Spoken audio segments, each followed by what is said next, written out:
há uma coisa que a santidade nos lembra, e nós precisamos fazer com que esse grito esteja estridente no nosso coração, para que o orgulho, a vaidade não nos tome dos céus. Nós somos pecadores, desguarnecidos, mas abrigados no guarda-chuva da graça de Deus.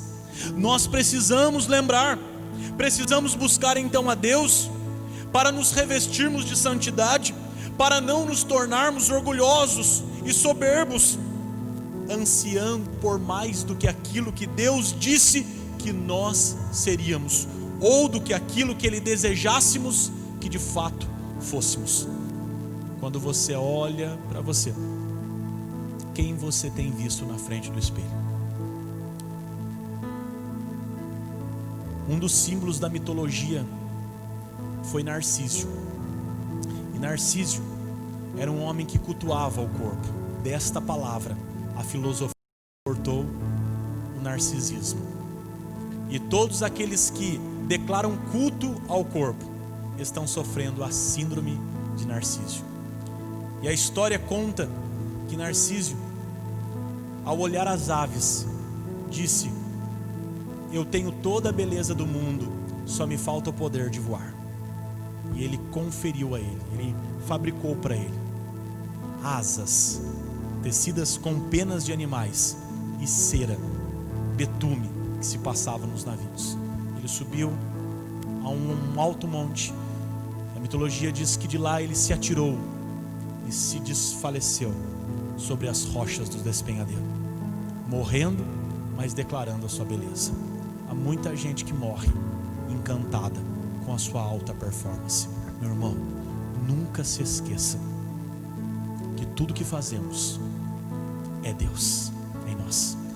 Nunca se esqueça que tudo que temos é Deus em nós.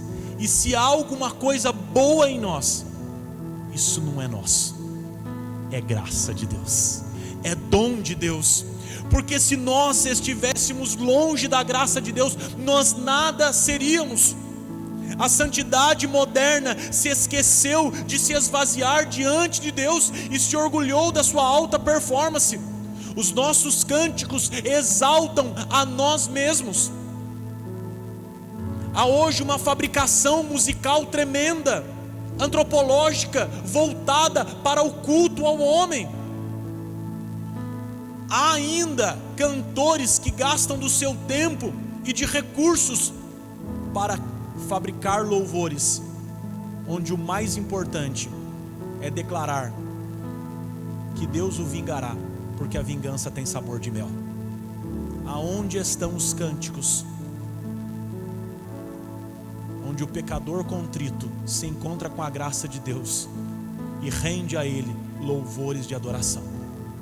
E eu não sou contra, meus irmãos, alguns cânticos, mas sou muito crítico ao dizer que não quero que Deus restitua aquilo que eu perdi, porque aquilo que eu perdi foi por permissão de Deus, mas aquilo que eu vou ganhar é muito maior do que nessa vida eu estou perdendo, e eu não me importo, porque convém que Ele cresça e que eu diminua.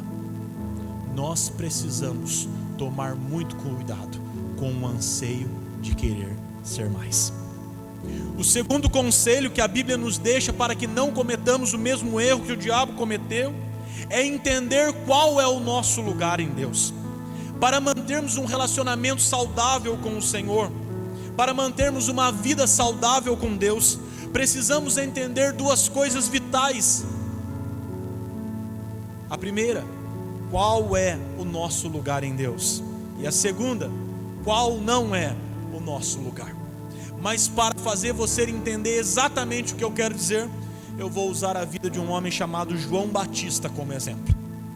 A Bíblia diz, meus irmãos, que João tinha um ministério tão popular quanto Jesus, porque as pessoas saíam da cidade e iam até o deserto. E a Bíblia diz que João batizava muitas pessoas, ao ponto que quando Jesus começou a batizar, os discípulos de João olhavam para ele e diziam: ele batiza mais do que o Senhor. Então a Bíblia está dizendo que as quantidades que iam até o deserto para que João o batizasse eram muito grandes, ao ponto que o imperador daquela época viu em João um potencial de revolta e mandou que João fosse decapitado, porque a voz de João ecoava sobre todo o reino daquele tempo. João foi o homem que batizou Jesus. Agora você pensa comigo, Rodrigo, no prazer de batizar o mestre. Não foi pouco, meus irmãos. A Bíblia diz que Jesus declarou a respeito de João algo que ele não declarou de homem algum. Ele olha para João e diz: de ventre de mulher não nasceu homem maior que João. Apesar de todos estes predicados, o ego de João não ficou inflado. A Bíblia diz que João olha para Jesus e sabe exatamente quem ele é. Ele olha para Jesus e diz: tu és o Cordeiro de Deus, que tira o pecado do mundo. João não chamou para ele a glória. Ao ser perguntado quem ele era, as pessoas perguntavam: acaso você, João, é a ressurreição de Elias ou algum dos profetas? Ele falava: não, eu não sou digno nem de desatar a sandália dos pés daquele que virá. Eu sou apenas o precursor de Jesus. A resposta de João, ela fica suspensa de geração em geração, para que o nosso orgulho seja esmagado. Ele olha e diz: eu sou apenas o precursor do Cristo. Ele é o Cordeiro de Deus, que tira o pecado do mundo. Eu não sou digno nem de desatar a sandália dos vossos pés. Ele o batizará com fogo, e eu os batizo apenas com água, porque convém que ele cresça e que eu diminua. Agora note a diferença de João Batista para um homem famoso na Bíblia, Nabucodonosor. A Bíblia diz no livro de Daniel, no capítulo 3, que o rei tem um sonho, e após sonhar, ele vê uma estátua construída com 4 tipos de metais e um pouco de barro. A Bíblia diz que ele se perturba com o sonho e ele chama um dos videntes que ali estavam, e os videntes não podem trazer a ele revelação. Então o copeiro lembra de Daniel e traz Daniel à presença do rei. A Bíblia diz que Daniel interpreta o sonho do rei e diz: cada metal representa um tempo do reinado que virá sobre as terras da Babilônia. Você é a cabeça de ouro. Você será o reino mais duradouro, mas depois de você virá um reino de ferro, oprimirá o povo. E depois de você virá um reino de bronze, ele será mais maleável. E depois de você virá um reino de prata. E depois de você virá um reino de barro, e esse desfalecerá e nunca mais existirá. E a Bíblia diz que Nabucodonosor ouve aquela mensagem, e no outro dia ele manda construir uma estátua. Mas a Bíblia diz que ele manda construir uma estátua inteira de ouro. E além de construir uma estátua inteira de ouro, a Bíblia diz que ao som da trombeta todos os homens deveriam se prostrar à estátua. E é exatamente por isso que Daniel desce à cova dos leões, porque ele não se prostra diante da estátua do rei. Mas ao mandar construir aquela estátua, Nabucodonosor demonstra o seu perfil de soberba, porque ele estava dizendo: eu não admito que alguém pergunte qual será o fim do meu reino, ou por que há outros metais nesta estátua. Toda essa estátua será de ouro, porque o meu reino se perpetuará de geração em geração. A Bíblia diz que imediatamente Deus julga a Nabucodonosor. E um dos textos mais emblemáticos que a Bíblia nos deixa dizer está escrito na história deste homem. Ele se torna uma besta, uma fera. A Bíblia diz que ele tinha aspecto bovino, mas era coberto de pelo como as feras do campo. E a Bíblia diz que ele pasta com os bovinos durante um período da sua vida, até reconhecer que é Deus quem institui os reis, e é Deus quem estabelece os governos, e é Deus que tira os reinados. E só depois que ele glorifica o nome do Senhor, a Bíblia diz que Deus restitui o seu reinado para que ele acabe e o outro comece, exatamente como era na visão de Daniel. Quando perdemos nossa posição em Deus, perdemos também a estabilidade da capacidade que só a direção dos propósitos do Senhor nos dão no curso da vida. Você precisa aprender qual é o seu lugar em Deus. Eu nunca desejei ser mais do que aquilo que eu sou. Às vezes alguém me pergunta: Você tem o desejo de assumir aquela grande igreja? Não. Murilo, você tem o desejo de ser bispo? Também não tem. Se o bispo estiver assistindo, ouça, viu, bispo? Nunca tive interesse em ser bispo. Murilo, você tem interesse em ser maior? Nunca tive interesse em ser maior. Eu tenho interesse de cumprir aquilo que Deus quer que eu cumpra. Mas se Deus quiser me colocar presbítero no ano que vem, que seja a vontade de Deus. Eu prefiro ser um presbítero na vontade de Deus do que um bispo fora da vontade dele. Eu não quero estar fora do lugar que Deus estabeleceu para mim. Mas eu te pergunto, você sabe qual é o seu lugar em Deus?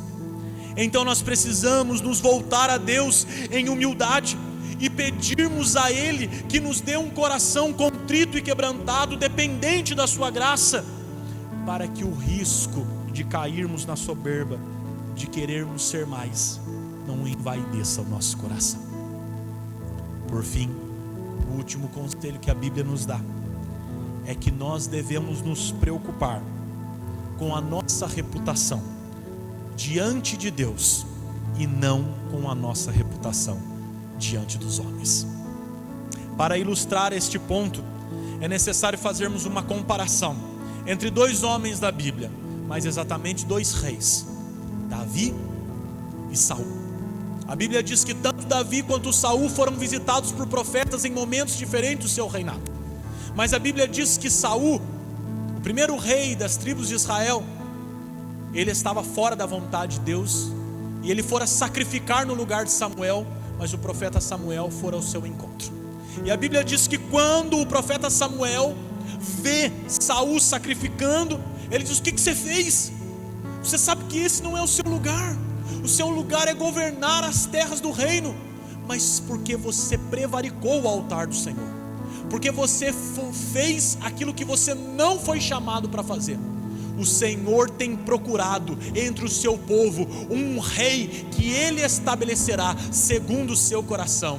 E porque você desobedeceu a ordem do Senhor, o seu reino tem sido rasgado de ponta a ponta neste dia. E a Bíblia diz que Saul recebe aquela palavra em contrição, mas ele, sem nenhuma pachorra, olha para Samuel e diz: Samuel, Deus já me reprovou, mas seria bom que ao descermos do monte, você me favorecesse diante do povo. E a Bíblia diz que Samuel olha para ele e diz: você só pode estar insano, o seu reino já acabou, e você quer que eu ainda estenda as minhas mãos para te abençoar? Saul não estava preocupado com a sua reputação diante de Deus. O profeta já havia dito que ela estava aniquilada, mas ele ainda estava preocupado com o que o povo iria achar dele. Há um risco na santidade moderna, porque nós não nos preocupamos mais com a nossa reputação diante de Deus. Nós nos preocupamos com a nossa reputação diante dos homens. E ouça uma coisa, meu amigo: ninguém cai diante dos homens sem ter caído antes diante de Deus. Nenhum homem cai diante dos homens sem ter caído antes diante de Deus. E há muitos que sustentam diante dos homens aquilo que já acabou há muito tempo diante de Deus. Moisés cobriu o seu rosto não pelo risco das pessoas verem a glória de Deus, mas pelo risco das pessoas não verem mais nele a glória de Deus.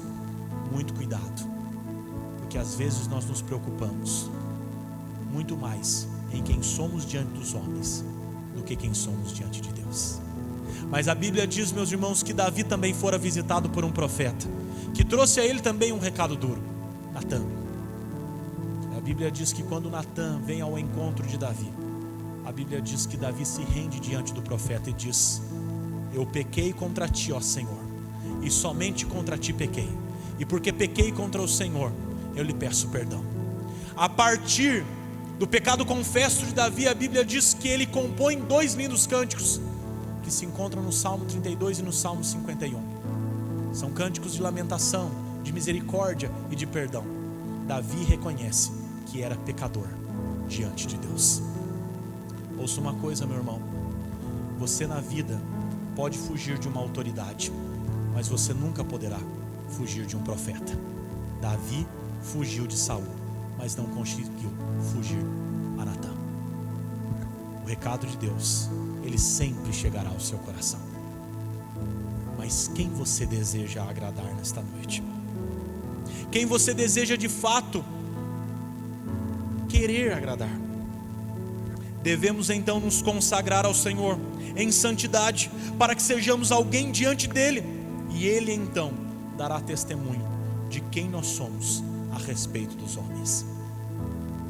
Quando nós vemos Davi cantando, meus irmãos, tocando a sua lira, ao ponto que os demônios que estavam em Saul se acalmavam, é engano nosso pensar que os demônios que ali estavam se acalmavam porque louvores estavam sendo cantados. Os demônios se acalmavam porque a performance da vida de Davi não dava a eles legalidade para que eles se manifestassem naquele local. Meu irmão, preocupe-se em ser grande diante de Deus, e Deus lhe fará grande diante dos homens. Mas se você tem se preocupado em ser grande diante dos homens, Deus fará que você seja pequeno diante de todos eles. Porque nenhum homem que se apresenta ao Senhor de joelho não é posto diante dos outros de pé. Mas todo homem que é posto diante do Senhor de pé se apresenta diante dos outros de joelhos. E eu quero terminar esta mensagem lembrando de dois apóstolos, Pedro e Estevão. A Bíblia diz que Pedro, no momento onde fora perguntado se era de fato do grupo que seguia Jesus, ele o negou. Veementemente ele disse por 3 vezes: eu não conheço e não sei de quem vocês estão falando. Ele quis agradar os que estavam ali, mas não se preocupou em agradar a Deus. Por outro momento, a Bíblia diz que Estevão fora condenado a morrer apedrejado. Eu não sei se você na sua vida já tomou uma pedrada, meus irmãos. Deve doer muito. Eu nunca tomei uma pedrada diretamente em mim, mas deve doer muito. Agora, morrer sendo apedrejado deve ser uma coisa terrível. E a Bíblia diz, meus irmãos, que enquanto Estevão está morrendo, ele levanta os braços aos céus e diz: Senhor, não impute a esses homens juízo duro, porque eles não sabem o que estão fazendo. E a Bíblia diz que enquanto Estevão está entregando a sua alma ao Senhor, ele tem uma visão. Ele vê o Senhor de pé, com os braços abertos diante do trono. E a Bíblia diz, meus irmãos, que apenas 2 homens na Bíblia tiveram essa visão, a visão do trono de Deus. O profeta Isaías, no livro de Isaías, no capítulo 6, após a morte do rei Uzias, a Bíblia diz que Isaías é chamado e vê o trono da glória de Deus, e Estevão. Mas a Bíblia diz que Estevão tem um privilégio maior do que Isaías, porque a Bíblia diz que o profeta Isaías vê o cordeiro sentado, mas Estevão vê o cordeiro de pé. E não só de pé, ele está com os braços abertos. E quando eu olho para esse texto, eu enxergo o Senhor falando a Estevão: calma, durante uma vida toda você fez de tudo para me agradar. Daqui a alguns minutinhos você entrará no reino de meu Pai, e eu já estou de pé, com os braços abertos para lhe receber. Eu olho para esse texto, meus irmãos, e vejo como o Senhor trata os homens que durante uma vida toda fizeram de tudo para ter uma reputação diante de Deus. E eu quero te fazer uma pergunta nesta noite: diante de quem que você deseja ser grande? Diante de quem você deseja ter uma reputação esplendorosa? Nós não podemos cair no risco de nos orgulharmos de nós mesmos e entendermos que somos grandes demais e não precisamos mais de Deus. Mas que o processo de santificação possa encontrar o nosso coração nesta noite, e ao olharmos para o Senhor, possamos declarar mais uma vez: convém que o Senhor cresça e que eu diminua, porque Tu és grande e eu sempre serei pequeno, Senhor.